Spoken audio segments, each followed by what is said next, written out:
പറഞ്ഞ പുരുഷൻ ഈ യുവതിയെ ഒരു ബാഡ് ടച്ച് ചെയ്തു എന്നതിന്റെ പേരിൽ അവർ വീഡിയോ എടുത്തെന്നാണല്ലോ പറയുന്നത്.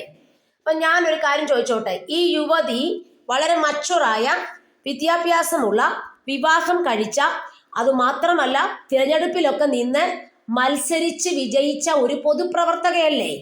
അപ്പോൾ ഇവർക്ക് ഇങ്ങനൊരു പ്രശ്നം ഇവരിൽ ഉണ്ടാകുമ്പോൾ ഇവരെ വീഡിയോ എടുക്കുന്നതാണോ ഫസ്റ്റ് സ്റ്റെപ്പ്? ഇവരൊരു പൊതുപ്രവർത്തക എന്ന നിലയിൽ ഇവർക്ക് ആരെയെല്ലാം വിളിച്ച് റിപ്പോർട്ട് ചെയ്യാവുന്നതാണ്.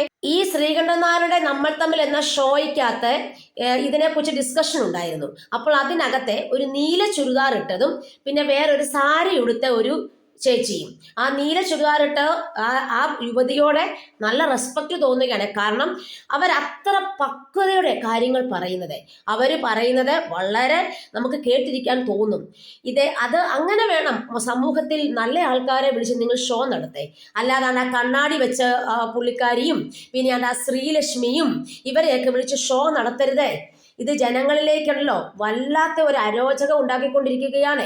പിന്നെ അവര് ആ നീല ചുരിദാറിട്ട ആ യുവതി പറയുന്ന കാര്യങ്ങൾ സമൂഹം മൊത്തം കേൾക്കേണ്ടതാണ്.